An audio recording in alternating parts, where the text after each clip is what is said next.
என்ன மீனா ஃபோன் பண்ணி அவசர அவசரமாக வர சொன்னேன். என்னாச்சு? எதுவும் பிரச்சனையா? உடம்பு கிடம்பு சரியில்லையா? காலேஜ் கிளம்பலையா? நீ என்னாச்சு? இல்லை சந்தோஷமா காலேஜுக்கு போகலான்னு தான் பார்த்தேன். அதுக்கு முன்னாடி நான் நாளைக்கு எங்கள் மேமோட கல்யாணம் இருக்குது, ஃபங்க்ஷனுக்கு போகணும், ட்ரெஸ்லாம் ரெடி பண்ணணும்னு சொன்னேன்ல. அதுக்கு என்ன இப்போ காலேஜ் கிளம்பி போக வேண்டியதானே? என்னமோ அவசர அவசரமாக ஃபோன் பண்ணுவோம், நான் என்னமோ பயந்துக்கிட்டு வந்துட்டேன். இப்படியா திடுப்புன்னு ஃபோன் பண்ணுவேன்? ஏன் எதுக்கு ஃபோன் பண்ண சொல்லி? எனக்கு வேறு வேலையே இல்லையா? நான் சொல்கிறத முழுசாக கேளுங்க சந்தோஷமாம்மா. அதான் எல்லாம் சாரிலாம் எடுத்து வச்சுட்டேன். சரி நாளைக்கு என்ன ஜுவல்ஸ் போட்டு போகலான்னு எடுத்து வைக்கலான்னு பார்த்தா அந்த ஒரு ஆரத்தை காணுமாம்மா. நான் இங்கே தான் வச்சேன். எந்த ஆரம்? உங்கள் அம்மா உனக்கு கொடுத்தாங்களே அந்த 4 பவுனா 4.5 பவுனும் அந்த பெருசாக இருக்குமே, அந்த ஆரத்தையா காணோம்? ஆமாம் சந்தோஷமாம்மா, மற்ற எல்லாமே இருக்குது, அந்த ஆரத்தை மட்டும்தான் காணும். அங்கே தான் வச்சேன், எல்லாம் ஒன்றா தானே வச்சேன். நீங்கள் தானே வச்சு தந்தியே, நான் அப்படியே கொண்டு தானே வச்சேன். உங்களுக்கு நான் இதுக்கு ஓட 5 பவுன் தனியாக அது வேறு தான் கொடுத்தேன். இந்த நகை அப்படியே இருந்துச்சு, காணும் எங்கே போச்சுன்னே தெரியல. அந்த ஒன்று மட்டும் எங்கே போகுது? எங்கேயாச்சும் தெரியாமல் வச்சுருப்பேன். நீ அது கூட எங்கேயும் போட்டு போனியா? போட்டு போன வாக்கில் கழட்டி வேறு இடத்துல வச்சாலும் வச்சுருப்பேன். நல்லா தேடிப்பாரு. ஐயோ சந்தோஷமாம்மா, நான் வீடையே ஒரு ரவுண்ட் அடிச்சிட்டேன். அதே நீங்கள் நான் காலேஜ் கூட போகல, தேடி தேடி பார்த்துட்டு எங்கேயுமே இல்லை. அதே நீங்கள் எதுவும் எடுத்துட்டீங்களான்னு கேட்க தான் அடித்தேன். சரி வீட்டுக்கு வந்து கேட்கலாம், இங்கே ஆஃபீஸில் இப்போ எல்லாரும் ஒரு மாதிரி நினைப்பாங்க, வீட்டுக்கு வர சொல்லி கேட்குறேன். நீங்கள் எதுவும் எடுத்துட்டீங்களா? மீனா, எனக்கு வேணும்னா நான் உன்னை கேட்க போகிறேன். நான் எதுக்கு உனக்கு தெரியாமல் எடுக்க போகிறேன்? அப்படியே தெரியாமல் எடுத்தாலும் இன்னத்துக்கே உன்ட்டு சொல்லாமல் இருப்பேன். ஒருவேளை அம்மா எடுத்துருப்பாங்களோ? அத்தை அப்படியா பண்ணுவாங்க? பேசுகிறதே அப்படி பேசுவாங்க, நகையை கேட்காமலாம் எடுப்பாங்க. எங்கள் அம்மா ஒரு நேரம் தெரியாமல் கூட எடுக்கும். என்னடா சொல்கிற? ஆரத்தை காணும்னா அம்மாவை எடுத்திருப்பா. அவள் படப்படன்னே பேசுவா. அதுக்காக அதெல்லாம் எடுப்பாளடா, சொல்லாமலாம் எடுக்க மாட்டாடா. வேணும்னா அவள் கேட்க போறா. அதே மாமா நானும் சொல்கிறேன், அத்தை எடுத்துருக்க மாட்டாங்க. இருந்தாலும் காணும் எங்கே போச்சுன்னே தெரியல. நான் இங்கே தான் வச்சேன். நான் சந்தோஷமா தான் எடுத்திருப்பாங்க அப்படின்னு நினச்சேன். அப்பா இது கண்டிப்பாக அம்மா வேலைதாப்பா. அம்மா தான்ப்பா எடுத்திருப்பாங்க. அம்மாவுக்கு இப்போ செலவுக்கும் காசே கொடுக்குறது இல்லையா? எதுவும் செலவுக்கு எதுவும் எடுத்து வச்சுட்டாங்களா என்னன்னு தெரியல. இவள்கிட்ட கேட்டிருந்தா இவளே ஏதாச்சும் கொடுத்துருப்பாள்ல. அவள் அந்த அளவுக்குலாம் போக மாட்டாடா. சும்மா அம்மா திட்டுறாங்கிறக்காண்டி எல்லாத்தையும் அம்மா மேலேயே பழி போடக்கூடாது. தெரியா? அவளை பற்றி எனக்கு நல்லா தெரியும். இத்தனை வருஷம் வாழ்ந்திருக்கேன். அவளை பற்றி எனக்கு தெரியாதா? எதாக இருந்தாலும் எனக்கிட்டே கேட்டு எடுப்பா. மீனாட்டு நகையை போய் எடுப்பாளா? சரி வரட்டும், கேட்போம். உலகம் பிறந்தது எனக்காக, ஊர் உலகம் எனக்காக. என்னடா அது எல்லாரும் ஒரே இடத்துல அசம்பிள் ஆகியிருக்காங்க? பஞ்சாயத்து வச்சுருவாங்களோ? என்னங்க என்னாச்சு? எல்லாரும் ஒன்றா நின்று ஏதோ மீட்டிங் போடுற மாதிரி இருக்குது. என்ன ஏதாச்சும் பிரச்சனையா? ஏதாச்சும் பஞ்சாயத்து பண்ணணுமா? ஆமாம், எங்கே போயிட்டு வர? ரொம்ப நேரம் ஆளே காணோம். காலையில் போனால் இப்போ தான் வேறு சொல்லாமல் கொள்ளாமல் எங்கே போயிட்டேன்? நான் காலையில் போகும்போதே கேட்டேன். இந்த வந்து சொல்கிறேன்னு சொன்னேன். எங்கே போனீங்க மேடம்? அது ஒன்றும் இல்லைங்க, எங்கள் அண்ணன் ஃபோன் பண்ணி வர சொன்னிச்சு, அதையும் போய் பார்த்துட்டு வரேன். ஏன் சும்மா தானே போனேன்? ஆமாங்க, பார்த்து ரொம்ப நாள் ஆச்சா, அதையும் போயிட்டு வந்தேன். எப்படியும் அண்ணன் அண்ணி இங்கே வரமாட்டாங்க, நீங்கள் பண்ண கூத்தலை. அதனால தான் நானே போய் பார்க்கணும் போல இருந்துச்சு. அண்ணன் ஃபோன் பண்ண, இல்லைன்னா நானே போய் பார்த்துட்டு வந்துடுவேன். ஏன் என்னாச்சு? இப்போ என்ன கேள்வி கேட்கணுமா? அதுக்கு தான் இப்போ நிற்க எல்லாம் முடிவிடும். இல்லை, மீனாட்டு ஒரு ஆரத்தை காணுமா? நீ எதுவும் எடுத்தியா என்னன்னு கேட்டா. நீ எடுத்துருக்க மாட்டேன்னு எனக்கு தெரியும். இருந்தாலும் நீ சொல்லிடு, நீ எடுக்கல. இல்லை என்னது ஆரத்தை காணுமா? பத்திரமா வைக்க மாட்டாளா இவ? நான் இதுக்கு இங்கே எடுக்க போகிறேன். எனக்கு வேணும்னா என் மகள்கிட்ட போய் கேட்க போகிறேன். இவள்கிட்டலாம் நம்ம கேட்க போனால் அதுவும் கேட்காம வேறு எடுத்தோம் சொன்னீங்களாக்கும். டேய் சந்தோஷ், நான் அதே சொன்னேன்லடா. ஆமாம் சந்தோஷமாம்மா, வீட்டில் இருக்கவங்களெல்லாம் எதுக்கு சந்தேகப்பட்டு இருக்கீங்க? ஐயோ மீனா, அப்பா ஏப்பா 2 பேர் இப்படி இருக்கீங்க? களவாணியை வந்து எடுத்துகிட்டு போகிறேன், அது ஒரு நகையை எடுக்கிறக்க களவாணி வரேன், மற்ற நகையெல்லாம் வச்சுட்டு இதெல்லாம் வீட்டில் இல்லை யாரோ பார்த்த வேலை. ஆத்தாடி, இவன் என்னங்க இப்படி குண்டு தூக்கி போடுறேன்? நான் எதுக்குங்க எடுக்க போகிறேன்? ஆத்தாடி என்னன்ட்டு நம்மள சொல்லி எதுவும் காணோம்னா நம்மள தான் சொல்லுவா போல. இப்போ நான் வெளியில் போயிட்டு வந்தது கூட தப்பாக போச்சு. வீட்டிலே இருந்தால் கூட சந்தேகப்பட்டிருக்க மாட்டேன். வெளியில் போயிட்டு வரோம், யார்ட்டையும் எடுத்து கொடுத்துருந்தானே நினைக்கிறியே? அவன் ஏதோ சும்மா சொல்கிறான்னா. போ நீ போ. நகை எங்கிட்டாச்சும் மீனாதே தெரியாமல் வச்சுருப்பா, தேடி பார்த்துக்கோ. ஆமாம் சந்தோஷமாம்மா, இன்னொரு தடவை வேணா எல்லாரும் சேர்ந்து தேடுவோம். சும்மா வீணா அத்தை மேலே பழிய போடாதீங்க.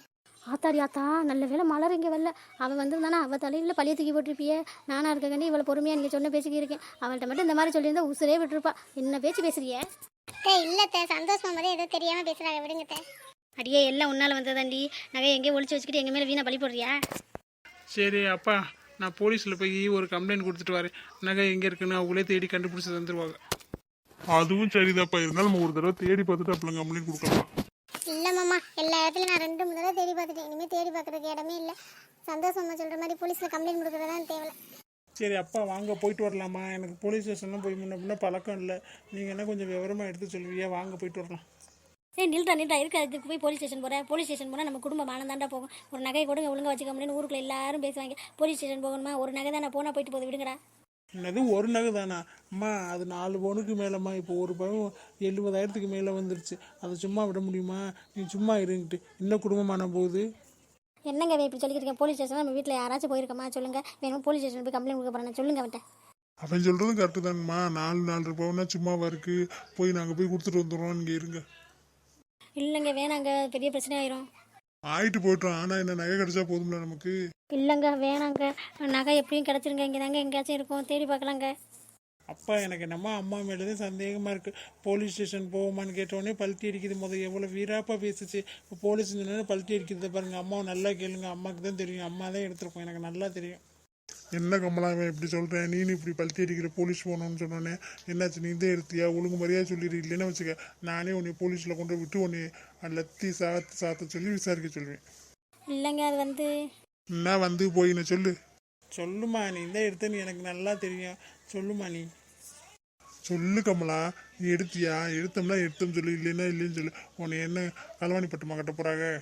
ஆமாங்க, நான் தான் எடுத்து 2 நாளாக காசு தேவையாக இருந்துச்சு. அண்ணன் கேட்டுச்சு, ஏதோ பிஸ்னஸில் இன்வெஸ்ட் பண்ணதில் லாஸ் ஆகிடுச்சான். அதை கடங்காரங்க வந்து கேட்டுக்கிட்டே இருக்காங்கன்னு என்கிட்ட கேட்டுச்சு. என்கிட்ட தான் நகை எதுவுமே இல்லையா, உங்கள்கிட்ட கேட்டால் நீங்கள் எப்படியும் தரமாட்டேன்னு தெரியும். சந்தோஷத்தை கேட்டாலும் திட்டுவேன். அதே மீனா பீரோல் ஒரு நாள் பூட்டிட்டு சாவி வைக்கிற இடத்த பார்த்தேன். அவர்கிட்ட நகையை தான் எடுத்து கொண்டு கொடுத்தேன். எப்படியும் 2 மாதத்தில் அவருக்கு ஃபங்க்ஷன் எங்கேயும் போக மாட்டான், நகையை பார்க்க மாட்டான்னு தெரியும். 2 மாதத்தில் அண்ணன் திருப்பி தரேன்னு சொன்னிச்சு. கொண்டாந்து வச்சிடலாம் அப்படி தாங்க கொடுத்தேன். அண்ணன் அடகு வச்சுட்டு காசு கொடுக்குறேன்னு சொன்னிச்சு. அதை தாங்க போய் கொடுத்துட்டு வரேன். இவ்வளோ தைரியம் என்ன உனக்கு? மீனா நகை எடுத்துக்கிட்டு கொடுத்துருப்பேன். அவளை அந்த பாடு படுத்துவா. அவள் நகை மட்டும் உனக்கு இப்போ இனிச்சு கிடக்கா? கேட்காம எதுக்கு நீ எடுப்பேன்? கேட்டிருந்தா அவளுக்கு தந்துருப்பாள்ல. அப்பா நான் வந்து அப்போவே சொன்னேன்ல, நம்ம அம்மா ரொம்ப நல்லவங்க, இந்த மாதிரி விஷயம்லாம் பண்ணவே மாட்டா, அப்படி இப்படின்னு இது பண்ணியே. இப்போ தெரியுதா? சாரிடா, நான் கூட இவளை என்னமோ ரொம்ப நல்லவன் தானே நினச்சேன். ஆனால் இந்த அளவுக்கு கீழ்த்தனமாக இறங்குவான்னு நான் நினைக்கலடா. என் தங்கச்சி கொடுத்த நகை பத்திரமா எவ்வளோ கஷ்டப்பட்டு சம்பாரிச்சிருப்பா தெரியுமா? அந்த அருமையெல்லாம் உனக்கு எங்கே தெரிய போகுது? உங்கள் அண்ணன் வீட்டில் கொண்டு தூக்கி கொண்டு கொடுத்துருக்கேன். உங்கள் அண்ணன் சீக்கிரத்தில் தந்துடுவானா சொல்லு? ஏற்கனவே உங்கள் வீட்டில் உனக்கு உங்கள் அம்மா போட்ட நகை பூரா உங்கள் அண்ணன் தானே பிஸ்னஸ் பண்ணுறேன்னு வாங்கிட்டு போய் அழைச்சிட்டேன். அதை பூரா திருப்பி தந்துட்டானா? இப்போ என்ன தைரியத்தில் மீனாட்டு நகையை கொடுத்த நீ? இல்லைங்க, அண்ணன்ட்ட சொல்லிட்டு இந்த மீனாட்டு நகை தான் கண்டிப்பாக கொடுத்தே ஆகணும் அப்படின்னு சொல்லிட்டேன். அண்ணன் 2 மாதத்தில் தந்துருந்தாங்க சொல்லியிருக்கு. உங்கள் அண்ணன் தானே ஏற்கனவே போனதோட இதுவும் போனன்னு தலைமொழிகிட்டு இருக்க வேண்டியது. நம்ம சம்பாரிச்சதாக இருந்தாலும் பரவாயில்லன்னு இருக்கலாம். என் தங்கச்சி கஷ்டப்பட்டு சம்பாரிச்சது, உன் பிள்ளைக்காண்டி கொடுத்தது, இப்படி பண்ணிட்டு என் தங்கச்சி மட்டும் ஆகாத ஒரு நகை மட்டும் இனிச்சு கிடக்கு. அப்படியே களவாண்டுட்டு போயிருக்கு உன்னோட கேட்காம. இல்லைங்க, உங்கள்கிட்ட சொல்லலான்னு தான் பார்த்தேன். நீங்கள் எப்படியும் கொடுக்க விட மாட்டியே. பாவம் அண்ணன் 2 நாளாக ஒரே அழுக ஃபோன் பண்ணி, அதனால தாங்க மனசு கஷ்டமாயிடுச்சு கொண்டு கொடுத்துட்டேன். தயவு செஞ்சு என் கண்ணு முன்னாடி நிற்காத. தயவு செஞ்சு போயிரு, இல்லைன்னு வச்சுக்க உன்னை அடிச்சே கொண்டுருவேன். மீனா நீ கூட புரிஞ்சுக்கோ மீனா. கேட்டிருந்தா நானே தந்திருப்பேன்ல. யார்த்த இப்படி பண்ணீங்க? விடுங்க. டேய் சந்தோஷ், நீ நச்சா அப்பாட்ட எடுத்து சொல்கிறா. வேணும்னா பண்ணி என் செலவுக்காடா பண்ணி மலருக்கு கூட கொடுக்கலடா. மலருக்கு கொடுத்துருந்தா கூட எனக்கு சந்தோஷமா. இப்போ சண்டை போட்டாலும் அடிச்சுக்கிட்டாலும் நாளைக்கு எனக்கு ஏதாச்சும் ஒன்றுனா அவள் வந்து பாப்பா. போய் அண்ணனுக்கு கொடுத்துருக்கி, அந்த மாமா எப்படிப்பட்டவன்னு எனக்கு தெரியாது. என்னங்க எல்லாரும் இப்படி பண்ணுறீங்க ப்ளீஸ்ங்க. நீ நான் எவ்வளோ பண்ணாலும் திருந்தவே மாட்டேன். போய் உன் வேலையை பாரு போ.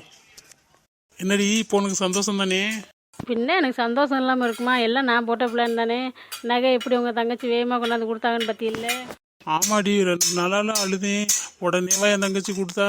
2 நாளாக அழுக விட்டுல கொடுத்தா. என் மூஞ்சி பூரா வீங்கி போச்சு பாரு. அந்த மீன் அவங்க அம்மா நகை சேர்த்து வந்து கொடுத்தாளா? நகையை கொடுத்தோன்னே இவன் வாட்டுக்கு பேசாமல் இருக்கா. என் பொண்ணை பற்றி கவலைப்பட்டாங்களா யாராச்சும்? உங்கள் தங்கச்சியும் கவலைப்பட்டாங்களா? நல்லா வடிச்சு கொட்டவும் தின்னுக்கிட்டு நகையை கொண்டாந்து கொடுக்கவும் நல்லா ஜம்முனில் இருந்தாங்க. நகையை ஒன்றா வாங்கி விற்றுப்புட்டு நம்ம வாங்கி வச்சுக்கணுங்க, திருப்பி கொடுக்கவே கூடாது. பாவண்டி, எங்கள் தங்கச்சியை பாடா படுத்துவாடி. 2 மாதத்தில் வேணால் திருப்பி கொடுத்துடலாம். உனக்கு அந்த செயின் தானே கேட்டேன், அதை இதை வச்சுட்டு நான் வாங்கி தரேன். அப்புறம் 2 மாதத்தில் காசு வந்தோன்னு திருப்பி கொடுத்துடலாம். அதெல்லாம் எனக்கு தெரியும். உங்கள் வேலையை மட்டும் பார்த்துக்கிட்டுருங்க. நான் என்ன சொல்கிறேனோ அதை மட்டும் செய்யுங்க. போ, இந்த நகையெல்லாம் கொடுக்க வேணாம். நல்லா கட்டிக்கிட்டு சண்டை போடட்டும். என் மக வாழ்க்கையை நாசமாக்கினாங்கல்ல, யாரும் இங்கே நல்லாவே இருக்கக்கூடாது. அவங்க நிம்மதியை கெடுக்கிறதே இனிமேல் நம்ம வேலை. நான் சொன்னேன்ல, அந்த செயினை வாங்கி வைங்க. வந்தனா அந்த செயின்லேயே ரொம்ப பிடிச்சிருக்குன்னு கேட்டேன், வாங்கி கொடுப்போம். இவட்டு செயினை விற்று தான் அவளுக்கு செயின் வாங்கணும்னு சொன்னால் அந்த செயினே அவள் போட மாட்டாடி. ஏற்கனவே மீனா கண்டாவே ஆகாது. அவட்ட செயின்னா என்ன சொல்லுவாலும் தெரியல. நீங்கள் அவள்கிட்டலாம் ஒன்றும் சொல்ல வேணாம், எல்லாம் நான் பார்த்துக்கிறேன் சரியா? போங்க, போய் அந்த செயினை வாங்கிட்டு வாங்க. வந்தனாட்டெல்லாம் ஒன்றும் சொல்ல வேணாம் சரியா? சரிடி, இருந்தாலும் என் தங்கச்சி பாவண்டி, கொஞ்சம் நினச்சி பாருடி அவன் நிலைமைய. அதெல்லாம் அவங்க சமாளிச்சுக்குவாங்க. அவங்க வீட்டு பிரச்சனை அதெல்லாம் பார்த்துக்குவாங்க. நீங்கள் பேசாமல் இருங்க.